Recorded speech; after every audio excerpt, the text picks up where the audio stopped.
Hi guys, I am Monica from the Homesteading Housewife and welcome to my channel. Today we are going to be doing a dessert. It is so easy, so simple, and freaking versatile. I'm a hot mess. I have some wild black raspberries that I've just had kind of soaking for a few minutes just to make sure there's no creepy crawlies inside them, but I actually got a pretty good amount. So I'm mixing the black raspberries with some raspberries that I got from the store, and we are making a berry crisp, a black raspberry crisp. And I'm really excited about it. I wasn't even planning on doing or picking berries this morning. I was doing tomatoes and seed saving, and I'm actually making a video on that right now, so stay tuned. But I just happened to look over and I saw the blackberries, and next thing I know, I'm in the middle of thorns and blackberries, just picking away. So it is what it is, and now we get a nice dessert for dinner that we don't usually get. So it's real simple ingredients, very few ingredients, and you could switch this out with peaches. You could switch it out with blackberries, blueberries, boysenberries. I've never had boysenberries, so I can't actually say that that would work out well, but I'm going to assume that a berry is going to work out well with this. Cranberries, that would be delicious, and you can change the spices up, leave the spices that I'm going to put in out completely. I'm only using 2, and it's good with or without. I just want it to be a little extra. So I'm going to bring you in and let you see what we're doing. Okay, so the first thing you want is a bowl. Also, say hi to Jimmy. Jimmy is my Yukon sourdough. He is on day 3, and we're going to try to keep him alive.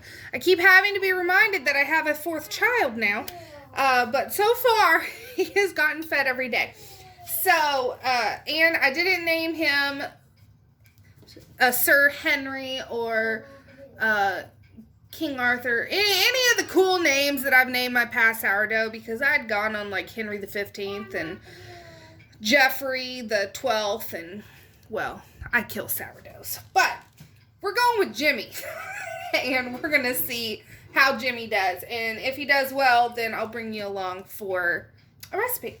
But first thing we want to do is the crumble. So I have a cup of flour, and to that, I'm going to add a 1.5 cups of the quick cooking instant oats. So there's a cup. And like 1.25 cups. I have it in a little bag. There you go. 1.5 cups of quick oats. And then we want a cup of brown sugar. And you want it packed. I'm just eyeballing this though.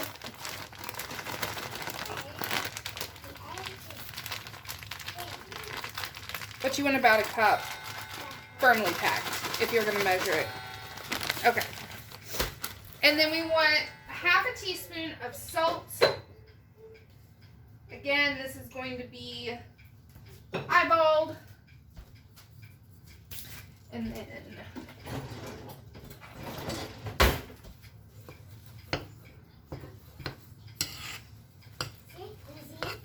whisk all this together, and then you want a cup or 2 sticks of butter, and then you want them really cold, and we're going to work it into our topping like you would be making a pie crust. You want it to be like little pea-sized pieces. You could do this in a food processor, but I'm just going to actually shred it into the dish, and then you just have to mix. I just like to mix all the dry ingredients first. Okay, so let me show you how to do it. Okay, so I went ahead and cut the butter in. Well, I didn't cut it in. You can use a pastry cutter or yes, or whatever, but you can see I just shredded mine with a normal cheese grater. This is the one I used, and I just put the butter on it, like I shredded it. It's the same way that I make my biscuits, and I have a video on that. But So I mixed all that together, so that is ready to go. And I always make more than I think I'm going to need. Now, here we have the wild black raspberries and then the store-bought raspberries. There were a lot more, and then my mother-in-law just called, and so now the girls got into them, and that's all I have. So I do have some frozen that I'm going to mix in with it. I didn't want to use frozen, but I'm not going to have enough berries otherwise. Like, I could do it with this, but I wanted about 3 cups of berries, and I had about 2 cups of the wild raspberries, and I don't need more. So, yeah. Okay. Okay, now usually I like to add nutmeg and cinnamon because nutmeg just gives a different taste, but I could only find my cinnamon right now. So, okay, so I went ahead and just added in some cinnamon, probably half a teaspoon worth. And then I want to add a little bit more brown sugar, not a lot, maybe a 1/4 cup. And I have about 3 cups of berries, give or take. And then I want to add a touch of maple syrup, maybe a tablespoon, just to give it, maybe, if I can get it open, just to give it a different depth of flavor. Whoa. But again, not a lot. Just a smidge.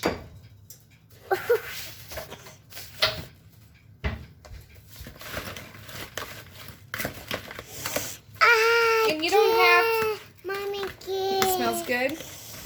And you don't have to mash the berries or anything like that. Just get everything coated. Stop. And then we're going to add a little bit of flour. Not a lot.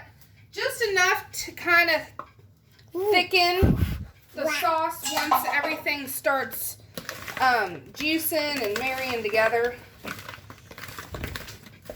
So again, that was probably a 1/4 cup. It's not a lot. And I preheated my oven to 350 degrees. Sorry, the light over here is awful, but I have a huge stock pot. I have my 20-quart stock pot on the stove right now to, I'm making chicken broth.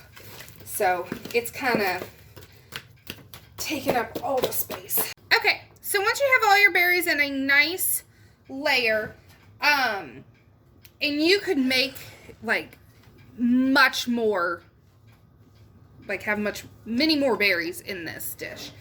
This is just what I have, so it's what I'm using. And then we're going to put our crumble that we made earlier right on top. And this is the dish. I have my oven preheating to 350 degrees. I actually think it just got done preheating.